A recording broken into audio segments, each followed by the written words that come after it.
Hi, everyone. So, good luck following this episode. I hope it makes sense. I usually feel like I'm all over the place, even though I have like a list of stuff so I don't forget, but I'll try to get better with that. I'm sitting right by my window, which is open because it's raining out, if you hear anything. And also, I am drinking some delicious coffee out of a new mug that I had delivered from that podcast called Oh, That's Just My Autism. She doesn't even know that, like, I'm talking about this, and I hope that she doesn't listen to this podcast because I would be embarrassed. So this isn't like, can you promote this for me or anything like that. I just want to do it because I like her stuff. If you go to her podcast page, I'm sure she's got links, but I got this coffee cup that she designed with like the photo of like the picture that's for the podcast. I like the coffee cup. I like having new coffee cups. I like that this is the first one I've had that has the word autism on it. I don't know why that makes me happy, but the word is autism is on this coffee cup. And yeah, so if you want a new coffee cup or other stuff that she sells, go find some of that. Anyways, this episode, I've got two that I wanted to do this week. The other one is going to be about my irresponsibility with money because it is getting bad. Like, I need to get this out loud and record it and then like really work on this fucking issue I have with like just being irresponsible with spending money on shit. But anyways, so that's going to be like later this week or whatever, or tomorrow. But today I'm talking about the trip that we went on this past weekend to go see my favorite comic, Chelsea Handler. I wanted to talk about it because this is kind of like, I don't like the word super fan, but I don't really know. It sounds better than like obsessed because like obsessed makes you sound creepy, and I don't view myself as creepy, and I'm not obsessed. So I'll just stick with like, this is a special interest comedy and Chelsea Handler. So I would like to talk about just like the sensory stuff, the things that go on in my mind when like I'm at events like this, because I've been told in the past that I've been, quote, too intense when it comes to like really having a good time at like a show, for example. Like if I go see like a band that I like, I've actually had people be like, oh, why are you so intense with this? Like, oh my God, they're just like a band. And this coming from people that probably don't even fucking understand what it feels like to be like overly excited and happy. But anyways, all right, so let me start from the beginning. If you've been following along, I mentioned before that, and sorry, there's going to be details in here you probably won't care about, but I know that there's some of you out there that are like me and you like the details. So these are for you. But if you've been following along, I've mentioned that when I go on trips, I have this fear about not drinking like not having anything to drink, not eating anything while I'm in a car for however long it takes to get wherever. I don't even remember if I explained where this issue came from fully. Like, it came from childhood and from my fucked up mother. I don't remember if I went into this. I went into it like in one of my journals that I put up if you wanted to go take a look at it, but I'll probably go into it again like down the road. But anyways, I didn't have any anxiety about that. Like, she fucked me up when it came to like using the bathroom. Like, I have such extreme bathroom anxiety because of that bitch. But also, like, I had Sylvester in me for a couple of years, which, come to find out, just messed everything up in my stomach, including like, the whole bowel system, whatever. So this was the first time I didn't have to worry about anything because I'm a normal person now. Like, I don't have to run to the bathroom because I'm gonna like piss or poop water, like diarrhea. I don't have to do any of that. Anyways, I just wanted to share because that was really big for me to get into the car and not have to like worry about like dehydrating myself just to make sure we don't have to pull off somewhere where I have to use a public bathroom. Like, I am so fucking high maintenance. I'm not proud of this, but I know I'm high maintenance. But anyways, so I was happy about that. And not to mention, the hotel was less than an hour away. So the car ride was fine. Like I mentioned before, we've been getting along. Down the road, I'll maybe do an update episode. It's good stuff, though, so it's not anything bad. And then we get to the hotel, and the last episode I did was about packing, and I did the same shit that I always do. I packed all the things, and when we got to the hotel, I laid all the things out, like on the bathroom counter and stuff, like I usually do, so that Alicia can see if she needs something. Here's where all the stuff is. You can see if your item that you want is there. So anyways, turns out she needed the nail clippers and was so happy that I brought them. She's like, oh my gosh, I needed those. And I was like, and that is why I do this. That's the fucking moment, is just the pure, even if it's like 2 seconds, just simple happiness that, you know, what she wanted was there. I don't know why the fuck. I just really enjoy, like, I like it when people are happy and it's unexpected, like, because usually when I need something just day to day, like, I don't know, I have to go looking for it, and or I'm out somewhere and I wish I had brought whatever the thing is with me, so it's just nice. But anyways, so I had that moment. Thank goodness. I wasn't even expecting a moment like that, so that was a good start. Sorry about the talking. Chelsea Handler was playing. You guys, I'm sorry. I promise, like, I talk better at other times. Sometimes, she was performing in a casino. And so before I get to, like, the casino and, like, that whole thing, I would just like to say, because again, I don't remember if I've mentioned this, but so Alicia bought me these tickets a couple of months ago, knowing that this is my absolute favorite comedian in the entire world. She's my favorite. And this was like a birthday present. And I was so fucking excited because there's this one time when I was 13 years old. I can remember the date. It is December 14th, 1996. I was 13 years old. And we were living in Honolulu, Hawaii, because that's where my dad got stationed. And at the time, not that this has changed, but at the time, Alanis Morissette was like a special interest, I guess. I don't even like using that term. I wish there was like a better way to describe it, but I fucking loved her music. She was just like, the You Ought to Know, when that came out, I was just angry fucking teenager, and I was like, yeah, I fucking love this song, and I just memorized the lyrics to Jagged Little Pill. That still remains my all-time favorite album. And forgive me if you've heard this before, but so I had asked my mom, I was like, can you take me to this concert, because I'm only 13 and I need to have like a parent come with me or a guardian or something. And where we lived, it wasn't even an hour drive, because she was performing outside. So we were very close to where she was performing. And I had asked like way in advance when I found out that, and this is before like the internet, I found like, I don't know, a fucking magazine or something with like the list of tour dates. And I saw that she was going to be performing there. And I asked my mom if we could go. I told her that, like, I've got money saved. I'll keep saving money, and I will pay for both of the tickets, hers and mine, and, like, whatever gas.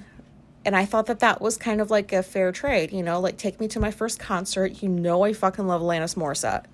And I will save my money and make sure that you're compensated. And the short version is this. Just, she wouldn't do it. She had no good reason. She just said no, like, oh, you're too young. And I was 13. And I said, well, yes, that's why you need to have a parent with you. That's why they said, you know, if you're under 18 or whatever, you have to have a parent. So you're my parent. So I need you to come with me so I can go see her live, because she's my favorite. And the bitch wouldn't do it. Just, I'm busy, blah, blah, blah. And the day of comes. Oh, God, like, this is just... I was so disappointed. This is why I hate the feeling of disappointment, because it feels so bad. The day of, I still in the back of my mind thought that maybe my mother was going to take me after all and she was going to surprise me. And then the time came that Alanis was supposed to be performing and I wasn't there. I was fucking devastated. And you want to know what my mother was doing? She was on the fucking computer back when, like, there was that AOL startup bullshit, and she was playing trivia games. That's what she was doing while Alanis Morissette was playing less than an hour away. It doesn't sound like a big deal now, but it was when I was 13. This has just stuck with me for years, and I know it's stuck with me because she said no for no good reason. It's not like she had to work. It's not like she had other plans that day. There was no good reason. We had the availability of a vehicle. Come on, you know? And for that bitch to just be sitting at that computer playing her fucking trivia game, oh, that was just so disappointing. And I said all that because this Chelsea Handler show made up for that. It was a big deal to me. Like, I have been holding on to this fucking bitterness for years, since I was 13. I have been holding on to it, and Chelsea Handler's my favorite. So I feel like this makes up for that. I don't know if you cared to hear any of that. But anyways, so back to the casino. All right, so we get to this casino. I wish that, like, I had more time to schedule for the hotel, because I probably would have tried to get a room there, but I wasn't even sure with the stuff that was going on between Alicia and me if, like, we were even going to be able to go. So once we decided that we were definitely going to go, it's not like I had a lot of time to get, like, a good hotel. I got a good hotel, but I wanted a room at the casino, but I didn't get that, but that's fine.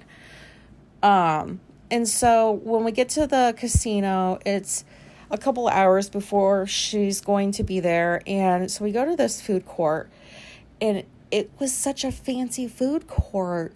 I've never seen a food court like this. Like, there was it looked like a regular food court, except it was cleaner.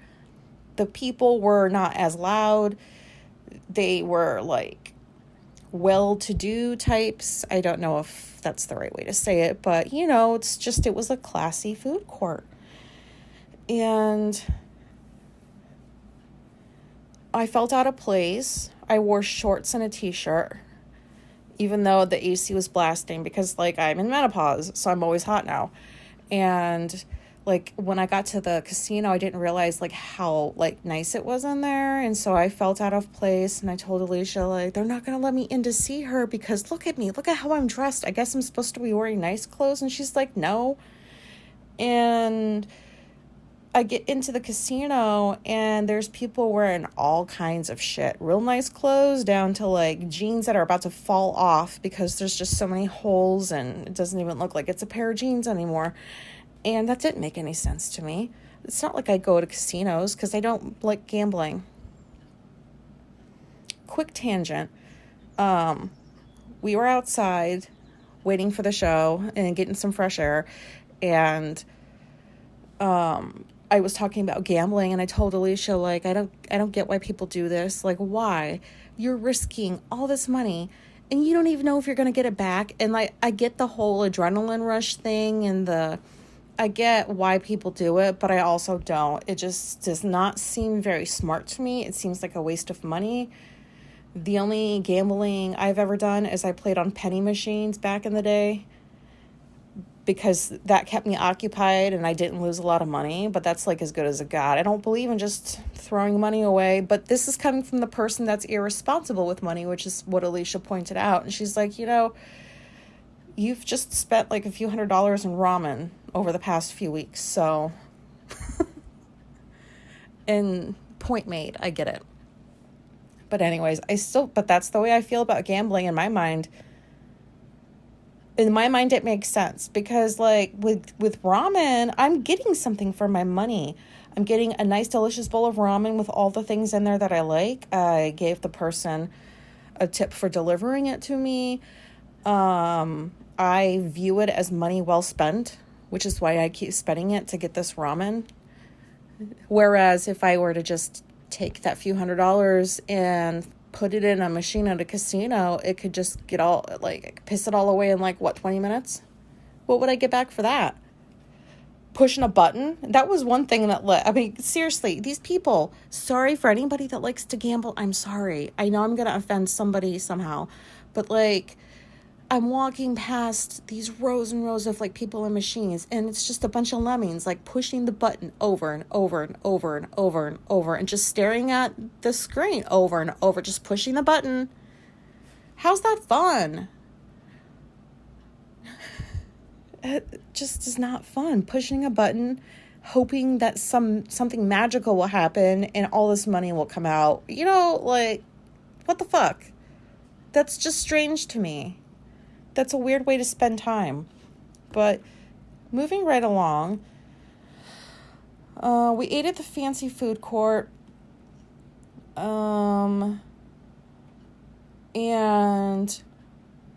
This was the other thing I was going to say. We went to some fancy burger place or whatever, and I was off to the side waiting for our food while Alicia went to go get a table.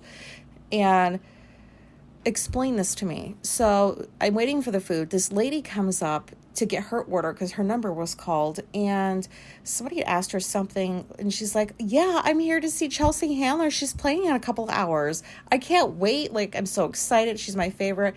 And I just got so annoyed. And this has happened to me before. Why am I annoyed just because somebody's expressing the same feelings that I have about this experience? I always get irritated when somebody else is sharing, somebody I don't even know. It's strangers. It's always strangers. It's almost like I was standing there well, who gives a fuck, lady? Oh, good for you. I'm going to be at that show too. I don't know why do you know what I'm talking about? Why I get so irritated? This has happened plenty of times. I'll just be standing somewhere, probably at the event, and somebody comes up and says something about it, not even to me, and I just suddenly get irritated. And it's not the fact that they're talking or anything. It just is specifically about the fact that they're looking forward to whatever the thing is that I'm looking forward to. And saying that out loud makes me feel like a wacko. So does anybody know what this is? Or is this just me? I don't know why I got like that. It just happens. I don't plan on it. It's an immediate response. I keep it to myself, of course, and I don't let it register on my face because there's no need for that. That lady didn't do anything wrong. She's allowed to be happy. I just am trying to figure out, why does that bother me so much? That this person is, I don't get that. Can anybody tell me?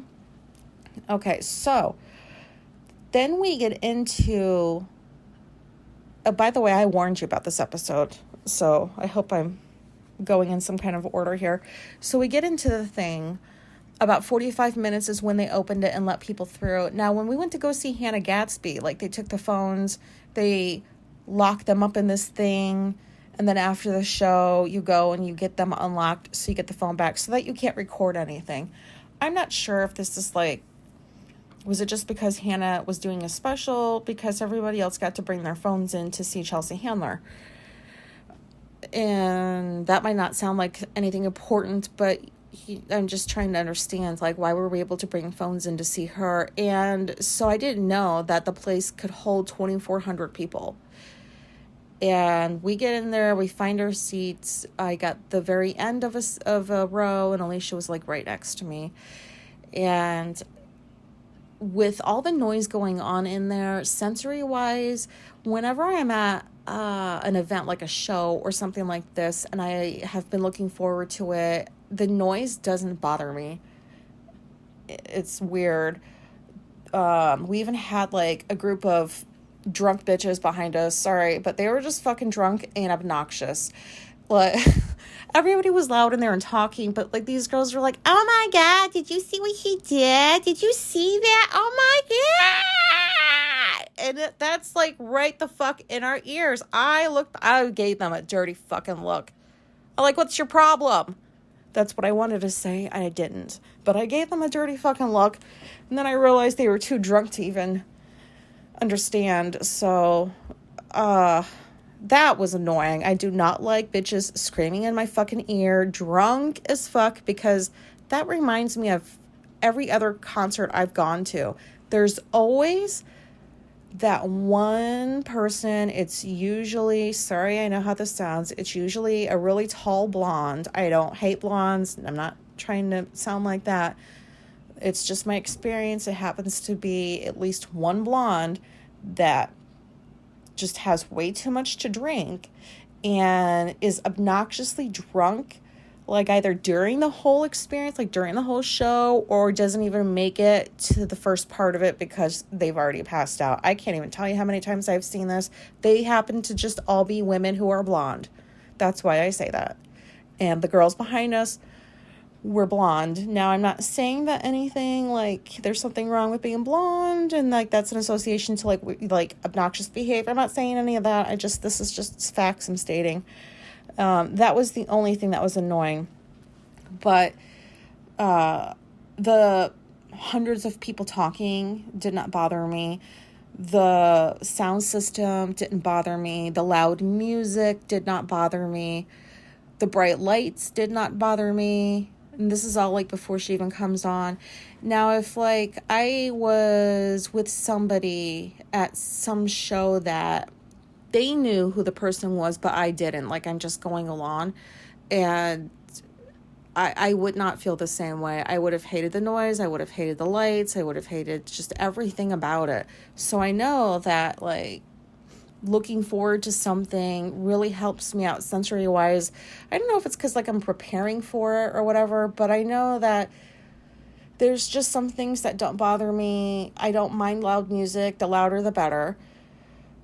But then, like, I don't like the sound of, like, somebody chewing. You know, it's just weird shit like that. But so I was just looking around, and I was trying to be present, and I was thinking this stuff to myself, like, wow. Like, look at me sitting here, not too bothered by all the sensory stuff. But I knew I would be bothered after the show. What else? Okay, so Chelsea Handler is apparently so big that, like, she has an opener. Is that normal for a comedian? Because Hannah Gadsby didn't have. She's the only other comedian I've seen.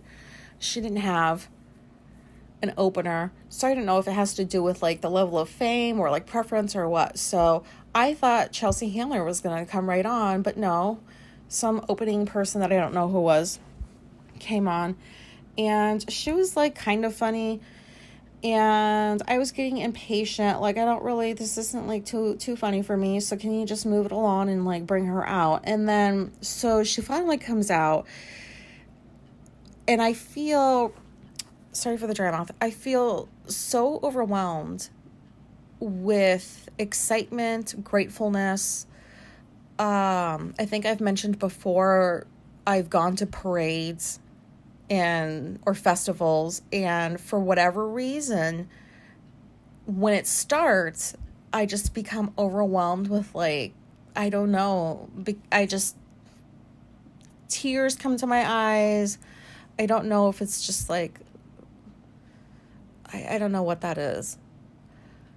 It just feels overwhelming, like, wow, like, this is, I can't believe I'm here, this is awesome. I don't know what it is, but I had that same feeling when she came on, and I was just thinking, like, I can't believe I fucking get to see her live. I've never really, like, I'm not that kind of person, like, give me your autograph, or I have to, like, I don't usually care about stuff like that unless it's somebody that I've been following for years. I have been following her for years, and I think she's autistic. I'm that person, I'm that annoying ass person that thinks that everybody's autistic, but you know what? I think there's something to this, because the people that I like, and I'm just referring to, like, bands or celebrities, like, I'm just going to go with that, because that's more relatable, I think, to people. But I was thinking about this, and I wonder if the majority of the people I like and obsessively follow. I don't obsessively follow, but you know, I think that I think they're autistic, and that's why I like them. Now, I think she's autistic because she had mentioned that she didn't know how to do basic things. When she started making all this money, she hired people to do things for her. Like go get her groceries, go do this, go like basic stuff that she did not know how to do and or did not want to do. And I remember thinking that, well, duh. I mean, like, who wouldn't do that when they're a celebrity? But now that I know about autism, I wonder if it's because she's got anxiety about, like, you know, going out and doing all these things and, you know, but she's a celebrity, so they don't have to go out and do that stuff. But it was the way she worded it. I don't know if it was, like, in one of the books of hers that I've read, or I saw her, like, say something like this, like in an interview, but she had people do basically everything for her. She doesn't like people. She's always felt, this is stuff I've heard her say, she's always felt like she's just kind of been the odd one out, like she didn't belong. She never felt like she fit in with her family. Very autistic things. She's definitely autistic. And so I used to think that she had BPD because that's what I was diagnosed with. And so I recognized a lot of things in, you know, her, and I just assumed, oh, you've got borderline personality disorder. By the way, is that real? I don't know. I still don't know. Because it just sounds like autism to me. Alanis Morissette, I used to think that she had BPD. Turns out I was wrong. She's autistic. And I know this sounds very I'm not trying to sound gross, but I know that there's people out there that are listening that do this. Like, you found out you were autistic and now you see us everywhere, and that's exactly what's happening with me. Tegan and Sarah, I definitely think Sarah's autistic. Tegan kind of has to be, doesn't she? Because it's like biological and they're twins. But I think Tegan can be like a really good masker. And this is the shit that goes on in my fucking head. And I know I got off on a tangent. But I was watching, like, she was on stage for, I don't know, an hour and a half. And it's just like one autistic joke after another is what it sounded like. And I wanted to tell her, because she goes and she sees, I think her therapist is still Dan Siegel. I think that's who she's still seeing, and he's pretty well known. And I always wondered, like, why haven't you diagnosed her with borderline personality, Dan? And turns out, because she doesn't have BPD, she's autistic. I wonder if he knows that, or does she? I don't know. Like, I really want these people to know. I think that it would add to their lives, but who am I? Who am I to do that? I'm nobody. Because that's crazy. I tried that before. I think I talked about that. I told somebody that they needed to go get checked out because I'm pretty sure they had undiagnosed borderline personality disorder, and they didn't take to that very well. So I just kind of stopped saying stuff like that out loud to people and just hoped that they discovered this stuff on their own. But I'm wondering if that's just why I really like the people that I really like. Or do I just sound, does that just sound weird? I don't know. But, you know, the superfan part does make me sound like a creeper because we were in the elevator and I was like, is she in this casino? Is her room in here? Like, is she staying in this casino? Like, she would be, right? She's probably in like a penthouse suite or something because she's performing here. And I was saying things like, she's probably right above us. Like, she's probably here. She's up there, like, doing whatever. And that sounds weird. I don't know how to explain it other than to say that, to know that I'm in the same building as somebody I've admired and looked up to and has added a lot of, like, good stuff to my life. Like, to know that I'm even in the same building with somebody like her makes me feel really good inside.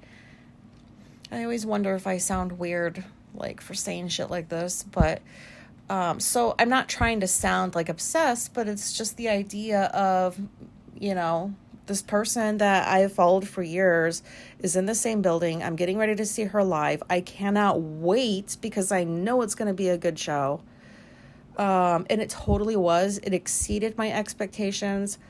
If anybody is familiar with Chelsea Handler, back in the day, like when she did Chelsea Lately, I was immediately drawn to her comedy because she sounded like a big fucking bitch, and I was a big fucking bitch. And actually, I think the name of her recent tour is Little Big Bitch, so that kind of makes sense. But that's why I liked her. She was just a fucking bitch. She was almost like the female Simon Cowell.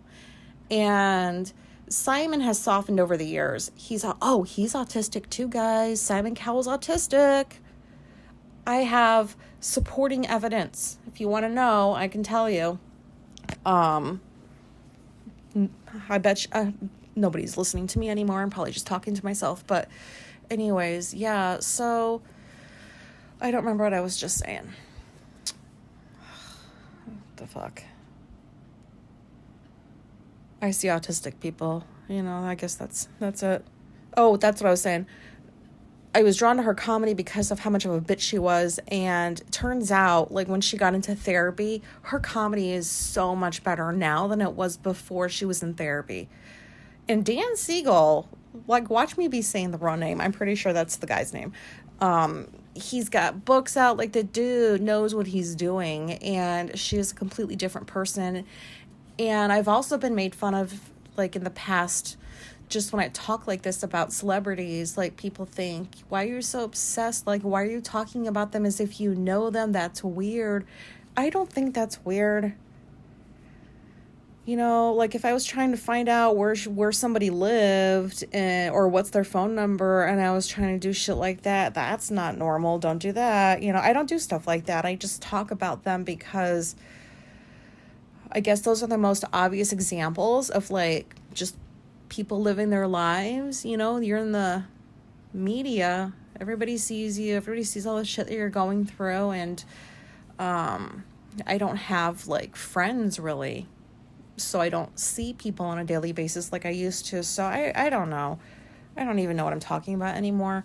All this to say, I am so happy and grateful that I got to see her, and I will never forget it. And also I wonder why does this, like, sometimes when I feel really, really happy, it's like, is waiting for the shoe to drop. Like, I shouldn't be feeling this happy. Like, there's something going on. I need to dial it back a little bit so I don't get disappointed. So I have some work to do feelings wise too with this stuff. Yeah, I gotta stop recording. I'm sorry. Whoever's listening, thank you. I hope you come back. I'm so sorry. I gotta fucking go. Okay, bye.